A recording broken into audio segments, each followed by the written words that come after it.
की यूपीए की चेयरपर्सन रही है उन्होंने। नहीं, आप लॉ एंड ऑर्डर पर चले गए ना एसएन सिंह जी।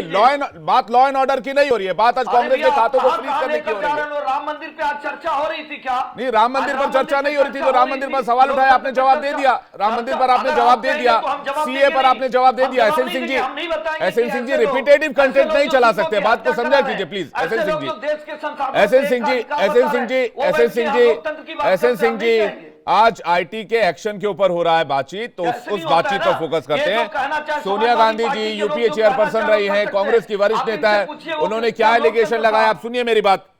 उनका स्टेटमेंट यह है कि यह लोकतंत्र पर हमला है। पिछले 1 महीने से हम हमारे 285 करोड़ रुपए का इस्तेमाल नहीं कर पा रहे हैं। अगर हम कोई काम नहीं कर पाएंगे तो लोकतंत्र कैसे जिंदा रहेगा? विवेक जी, डिबेट तो इसी पे हो रहा था ना। अवधेश जी ने भी तो इसी पे पूछा, मैं भी तो इसी पे जवाब दिया था। लेकिन मैं कह रहा हूं समाजवादी पार्टी के मित्र कह रहे हैं उत्तर प्रदेश में, तो उत्तर प्रदेश में कौन सा लोकतंत्र है? यही तो पूछा जा रहा है। सिमी का समर्थन करना लोकतंत्र है क्या? आतंकवादियों को छोड़ना लोकतंत्र है क्या? हाईकोर्ट में फटकार लगाती है कि इसके बाद पुरस्कार देने आ जाएगा, ये लोकतंत्र है क्या? ये लोकतंत्र है क्या? शोभा यात्रा पर पथराव कराना ये लोकतंत्र है क्या? 700 दंगे कराना, ये सारा काम समाजवादी पार्टी के लोग करते थे। लेकिन आज देश में जब समानता की बात हो रही है, जब आवास 4 करोड़ देने की बात हो रही है, जब सबको साथ लेकर चलने की बात हो रही है, तो आप कहिए लोकतंत्र नहीं। हम भी तो कह सकते हैं कि अगर हमने कोई भेदभाव किया होता तब नहीं होता। आप भेदभाव करते थे। आप नहीं तो विपक्ष तो कह रहा है विपक्ष के साथ भेदभाव कर रहे हैं, विपक्ष तो यह एलिगेशन लगा रहा विपक्षी नेताओं के साथ भेदभाव कर रहे हैं। मैं वही तो दो ही तो सवाल था। एक तो कि विपक्ष की भूमिका निभा रहे हैं कि नहीं, तो नहीं निभा रहे हैं। विपक्ष की भूमिका अगर सार्थक निभाते तो G20 से क्या तकलीफ हो जाता? राष्ट्रपति अगर बन रही है तो क्या तकलीफ हो जाता? दूसरी बात, लोकतंत्र की बात कौन कर रहा है? जो जेल बेल मेल की खेल खेल रहे हैं, मैं पूछ रहा हूं। लालू प्रसाद जोशी जी, मैं आ रहा हूं आपके पास। जेल में जाते हैं, लोकतंत्र की हत्या कलमाड़ी का कौन करता है? आईटी की रिपोर्ट आती है पी चिदम्बरम के खिलाफ, वो किसके समय में आती है? डी राजा किसके समय में गिरफ्तार होते हैं? तो मुझे लगता है कि एजेंसियां स्वतंत्र हैं। अगर ये सारा खेल सोनिया गांधी जी कराई हो, रंजीत मिश्रा जी को स्क्रीन पर लेकर आइए, एसएन सिंह जी के साथ, डी राजा के साथ, कलमाड़ी के साथ, तो जवाब उनको देना चाहिए। ठीक है, जब आप देश रंजीत मिश्रा का जवाब उसका जोशी जी मैं आपके पास आ रहा हूं। और जब आप देश में रहे तो लोकतंत्र है, ठीक है। एसएन सिंह जी, रंजीत मिश्रा जी जवाब लेते हैं। रंजीत मिश्रा जी। विवेक जी, भारतीय जनता पार्टी के लोग न तो संसद में बोलने देते हैं और आज तो एंकर को ही नहीं बोलने दे रहे हैं। तो इन लोगों का कमाल तो यही है।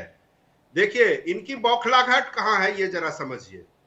अभी एक बात मैं पहले बोल दूं, फिर उसके बाद मैं बोलता हूं। इन्होंने कहा कि इंदिरा जी और अटल जी का उदाहरण दिया। अरे मैं आपको बता रहा हूं कि भारत के पूर्व राष्ट्रपति आदरणीय राजीव गांधी जी का वो प्रसंग याद कीजिए, जब उनको संयुक्त राष्ट्र संघ जाना था तो उन्होंने विपक्ष के नेता आदरणीय अटल बिहारी वाजपेयी जी को वहां भेजा था। अब बीच में मत बोलिए एसएन सिंह जी, जरा सुनिए। राष्ट्रपति राजीव गांधी जी कब हो गए भाई? भारत के राष्ट्रपति राजीव गांधी जी कब हो गए? आप ही तो कह रहे हैं कि भारत के राष्ट्रपति राजीव गांधी। भारत के पूर्व प्रधानमंत्री कह रहा हूं कि भारत के पूर्व प्रधानमंत्री आदरणीय राजीव गांधी जी को जब संयुक्त राष्ट्र संघ जाना था, ये रनिंग कमेंट्री बंद कीजिए और सुनिए एसएन सिंह जी, थोड़ा सुनने का धैर्य भी रखिए। तो उस समय में उन्होंने विपक्ष के नेता इंटरव्यू देने थोड़े ना है कि आप कुछ भी कहेंगे हम बैठ के सुनेंगे। नहीं, तो आप रनिंग चाहिए उसको प्रतिबंध लगा दीजिए कि नहीं, फला पत्रकार को प्रतिबंधित, इन पत्रकार के डिबेट में नहीं जाएंगे। कल को बीजेपी में सुन लेते हैं, वो लगा दीजिए, प्रतिबंध लगा दीजिए। एसएन सिंह जी सुन लेते हैं, चलेगा। देखिए पूछा जा रहा लोकतंत्र पे चर्चा करिए। एसएन सिंह जी सुन लेते हैं, एसएन सिंह जी प्लीज, एसएन सिंह जी सुन लेते हैं, एसएन सिंह जी सुन लेते हैं, एसएन सिंह जी सुन लेते हैं। वेट कीजिए थोड़ा सा। रंजीत मिश्रा जी को अवधेश जी को स्क्रीन पर लेकर आए। एसएन सिंह जी थोड़ा सा वेट कीजिए, आ रहा हूं आपके पास। रंजीत मिश्रा जी, ये रनिंग कमेंटेटर को थोड़ा बंद कीजिए और सुनिए जो मैं बात कर रहा हूं। जी आपका जवाब। हाँ, मैं ये कह रहा हूं, मर्यादा रखिए। अगर व्यक्तिगत बोलेंगे तो मैं व्यक्तिगत बोलूंगा आपको। नहीं, कोई व्यक्तिगत नहीं हो रहा है एसएन सिंह जी। रंजीत मिश्रा जी आप बोलिए। रंजीत मिश्रा जी को अवधेश जी को स्क्रीन पर लेकर आइए प्लीज। रंजीत मिश्रा जी बोलिए। मैं ये कह रहा हूं कि कांग्रेस उस संस्कृति की वाहक है जो अपने विपक्ष के नेता को भी ससम्मान संयुक्त राष्ट्र संघ भेजती थी। और एक बार नहीं, जब आदरणीय नरसिंह राव जी प्रधानमंत्री थे तो उन्होंने भी आदरणीय अटल बिहारी वाजपेयी जी को संयुक्त राष्ट्र संघ भेजा था। अवधेश जी भी सहमति जताएंगे और ये पब्लिक डोमेन में चीजें हैं। उस संस्कृति को इन्होंने नष्ट किया। आप देखिए कि 1994-95 में जब हमारे यहाँ सीताराम केसरी जी कोषाध्यक्ष होते थे, उस समय की बात को निकालकर इनकम टैक्स नोटिसेस भेज रही हैं। ये कहां की बात है? ये जरा देखें कि 30 साल 35 साल 40 साल पुरानी बात पर आज आप कर रहे हैं, जबकि आपको पता है कि राजनीतिक दलों को आयकर से छूट दिया गया है। मैं जो बात कह रहा था विवेक जी कि इतनी बौखलाहट क्यों है? एक बात आप देखिए कि माननीय प्रधानमंत्री जी ने संसद में कहा था कि 370 सीट वो खुद जीतेंगे और उनके जो 40 घटक दल हैं, अब तो 40 से ज्यादा हो गए, वो कुल मिलाकर 30 सीट जीतेंगे। यानी 20% स्ट्राइक रेट उनको अपने अलायंस के बारे में पता है, अपने बारे में वो ये बात कहते नहीं है। उस हिसाब से तो 100-150 सीट से ऊपर उनकी आ नहीं रही है। बौखलाहट वहां है। बौखलाहट इस बात की है कि 10 साल पहले इन्होंने बड़े बड़े वादे किए थे देश के सामने। 20 करोड़ नौकरी अभी तक उनको देना चाहिए था। आज युवा पूछता है कि भाई रोजगार तो नहीं मिला, उल्टे 30 लाख पद आपने केंद्र सरकार में खाली रखा है। जी, इनकम टैक्स को लेकर रंजीत मिश्रा जी, एसएन सिंह जी सुन लीजिए, एसएन सिंह जी वेट कीजिए थोड़ा सा। रविशंकर प्रसाद एक प्रेस कॉन्फ्रेंस करने के लिए आए। रविशंकर प्रसाद ने प्रेस कॉन्फ्रेंस करते हुए कहा कि अल्प ज्ञान समस्या पैदा करता है। इनकम टैक्स का एक सेक्शन 13A है जिसके मुताबिक राजनीतिक दल को इनकम टैक्स से छूट मिलती है, लेकिन इसके साथ ही राजनीतिक दल को अपना रिटर्न फाइल करना पड़ता है, तभी आप टैक्स रिटर्न की छूट से बच सकते हैं। तो क्या इस मामले में कांग्रेस ने प्रेस कॉन्फ्रेंस में देश को गुमराह किया? रंजीत जी, क्या रिटर्न फाइल नहीं किया गया था, उसके एवज में IT विभाग ने फाइन लगाया है? रंजीत जी, देखिए, झूठ बोलना तो इनके ऊपर से नीचे तक सभी नेताओं को आता है। केवल 30 दिन का विलंब हुआ था, ये भी बात आप समझें। और 30 दिन के विलंब में जो पेनल्टी लगती है, उस पेनल्टी में जैसे वो प्रेस कॉन्फ्रेंस में भी बताया गया था कि 14 लाख रुपए के आसपास अधिकतम पेनल्टी लगना चाहिए था, और उन्होंने फ्रीज कितना किया? 285 करोड़ रुपए। तो ये सब बातें ये लोग इसलिए कर रहे हैं, समझिए कि आप अरुणाचल से प्रारंभ कीजिए तो अरुणाचल प्रदेश से लेके मणिपुर, गोवा और महाराष्ट्र, कर्नाटक, मध्य प्रदेश, अनेकों आप राज्य ले लीजिए, सब जगह इन्होंने अपने धनबल के आधार पर ET, IT और CBI का दुरुपयोग करके चुनी हुई सरकार, जिसको जनादेश प्राप्त था, उसको गिराया। CBI, IT आप इनके सबके सामने आया है जी, सबका दुरुपयोग हो रहा है और इस मामले में भी वही हो रहा है।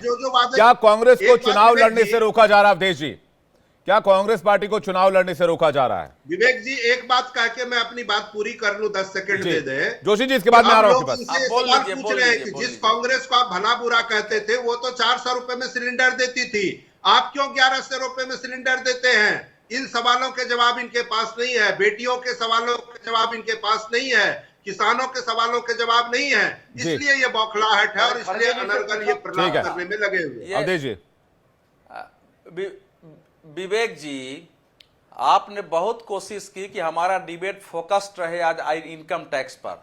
हमारे जैसे इस डिबेट की स्थिति है, विपक्ष की समस्या यह है कि एक विषय पर इतनी सारी बातें ले आती है कि देश खत्म हो गया है, लोगों की आय घट गई है, किसी को रोजगार नहीं मिला है। भारतीय जनता पार्टी को किसी मुद्दे पर घेरने में विपक्ष इसीलिए सक्षम नहीं है। अगर इनकम टैक्स के मामले पर कांग्रेस के प्रवक्ता अगर यहां फोकस्ड रहते तो बीजेपी के प्रवक्ता को उत्तर देना पड़ता। अब ऐसी राम मंदिर से लेकर दुनिया का विषय किसानों को आप उठा देंगे, उनको बच निकलने का मौका मिल जाता है। यही इस समय भारत की राजनीति की समस्या है कि विपक्ष को लगता है कि हम सारी बात उठा देंगे तो शायद बीजेपी को कमजोर कर देंगे। मैं ये कह रहा हूं कि राहुल गांधी जी पर और सोनिया गांधी जी पर पर्सनल इनकम टैक्स का भी मुकदमा चल रहा है। 2011, 12, 13 में, और उसके बाद सुप्रीम कोर्ट भी गए थे। सुप्रीम कोर्ट ने केवल अरेस्टिंग पर रोक लगाई, कहा कि नहीं, ये इनकम टैक्स की कार्रवाई जारी रहेगी। एसोसिएटेड जनरल के नाम आप जानते ही हैं कि नेशनल हेराल्ड का जो मामला है उसमें भी इनकम टैक्स और ईडी काम कर रही है। उसमें कांग्रेस, तो मालूम था कि कांग्रेस पार्टी के सारे खातों की खंगाल नहीं है ईडी और इनकम टैक्स डिपार्टमेंट, क्योंकि उसमें कांग्रेस पार्टी ने एसोसिएटेड जनरल को लोन दे दिया। यंग इंडिया लिमिटेड बन गई सोनिया जी और राहुल जी को 76% में, फिर उसने माफ कर दिया है। तो उनके सारे खातों की जांच जो है वो चल रही है इस समय। तो जब आपको मालूम है कि सारे खातों की जांच चल रही है, पहले से मुकदमे है, सुप्रीम कोर्ट में जाके हम वापस आ चुके हैं, मुकदमे खारिज नहीं हो रहे हैं, तो सतर्क तो रहना चाहिए था ना। अगर आप मानते हैं कि भारतीय जनता पार्टी आपसे प्रतिशोध लेना चाहती है तो ज्यादा सतर्क होना चाहिए था जी। अब यह कहने से काम नहीं चल सकता है कि हमारे खाते फ्रीज कर देगा। कांग्रेस पार्टी इतनी बड़ी पार्टी है, मैं तो कह रहा हूं कि सोनिया गांधी मलिक इतने नेता आए थे, अगर खड़ा होकर के एक अपील करते देश से कि मेरे खाते फ्रीज हो गए हैं, हमारे पास चुनाव लड़ने के लिए पैसे नहीं है, हमारे कार्यकर्ता समर्थक जो है हमको चंदा भेजें। देखिए भारतीय जनता पार्टी ने क्या किया, जैसे ही चुनावी बॉन्ड हटा, प्रधानमंत्री नरेंद्र मोदी, अमित शाह ने पहले अपना चंदा जमा किया और सभी कार्यकर्ताओं से अपील की कि इस समय चुनाव है, सभी चंदा दे, और पार्टी के कार्यकर्ता समर्थक उसी माध्यम से उसी खाते में चंदा दे रहे हैं। तो काम करने का तरीका जो है, बीजेपी का विरोध करिए लेकिन बीजेपी से काम करने का तरीका सीख सकते हैं। एक और सवाल जानना चाहूंगा, जोशी जी के पास आ रहा हूं। अवधेश जी, जोशी जी को साथ लाइएगा। अवधेश जी, साबित करने की दृष्टि, अवधेश जी दो चीजें इसमें, अवधेश जी दो चीजें। रंजीत मिश्रा जी कुछ कहना चाह रहे हैं? रंजीत मिश्रा जी बोलिए। हाँ, अवधेश जी जैसे वरिष्ठ पत्रकारों को भी अब एक ही आंख से दिखाई देने लगा है। आपको ध्यान होगा कि अभी 138 वर्ष जब हमारी पार्टी का पूरा हुआ तो उसमें प्रत्येक लोगों ने, सोनिया जी ने प्रारंभ किया, आदरणीय खड़गे साहब ने प्रारंभ किया, आदरणीय राहुल गांधी जी ने प्रारंभ बिल्कुल किया। चंदा का अभियान शुरू किया गया 138 था। बिल्कुल बिल्कुल इस बात से सहमत हूं। चंदा का अभियान शुरू किया। जोशी जी को लेकर आइए, जोशी जी कुछ कहना चाह रहे हैं। जोशी जी को लेकर आइए जी, ठीक है। जोशी जी कुछ कहना चाह रहे हैं, उसके बाद में हमें भी तो समय दे दीजिए। आ रहा हूं। एसएन सिंह जी, एसएन सिंह जी 5 मेहमान है मेरे पास, मैं एक एक करके सबको समय दूंगा। तो बता दूं विपक्ष मैं नहीं करके एसएन सिंह जी वेट कीजिए, जोशी जी को लेकर आइए। जोशी जी बोलिए। उनको बुला कर पूछते थे। जोशी जी, देखिए, अभी भ्रष्टाचार की जो जननी पार्टी है भारतीय जनता पार्टी, जिसके राष्ट्रीय अध्यक्ष बंगारू लक्ष्मण पूरे देश ने देखा है रिश्वत लेते हुए पकड़े गए और देश को एक भ्रष्टाचार का संदेश दिया है राष्ट्रीय अध्यक्ष का। तो उस पार्टी के बारे में हम क्या कहें। उनके जो अभी प्रवक्ता बोल रहे थे मुजफ्फरनगर की, फिर झूठ बोलने का काम करते हैं एसएन सिंह। वहां पर इनका एमएलए पकड़ा गया, एमएलए दंगे में आरोपी पाया गया, उसकी सदस्यता गई, उसने अपनी पत्नी को चुनाव में लगाया और भारतीय और समाजवादी पार्टी ने उसको हराने का काम करा। तो निश्चित तौर पे देश को गुमराह करने का जो मोदी जी ने संकल्प उठा रखा है, वो संकल्प 2014 में से शुरू हुआ और गायत्री प्रजापति 300 रुपए का 3000 करोड़ कैसे हो जाता है? अरे क्या तरीका है सिंह साहब, ये कभी बीच में नहीं बोलता, पर आप बताइए, आप करें तुम्हारी गंदी आदत है। आप गंदी आदत है तुम्हारी। मेरा नाम तुम गंदे आदमी हो लेने के लिए। एक एक करके पर्सनल अटैक नहीं प्लीज, पर्सनल अटैक नहीं, पर्सनल अटैक नहीं, देखिए पर्सनल अटैक नहीं।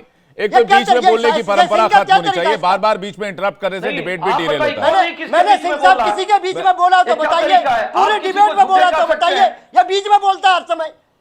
ये भारतीय जनता एक पार्टी एक करके मैं सबसे रिक्वेस्ट कर रहा हूँ, जितने भी मेहमान हैं, जोशी जी आपसे भी रिक्वेस्ट कर रहा हूँ, अवधेश जी आपसे भी रिक्वेस्ट कर रहा हूँ, संजय जी आपसे भी रिक्वेस्ट कर रहा हूँ, रंजीत मिश्रा जी आपसे भी रिक्वेस्ट कर रहा हूँ, भाई एक एक करके बोलिए। और एसएन सिंह जी एक बात बताइए मुझे, एसएन सिंह जी आपको तो जवाब देने का पूरा मौका दिया जाता है, तो आप बार बार किसी के बीच बोलेंगे तो फिर डिबेट डिरेल होगी।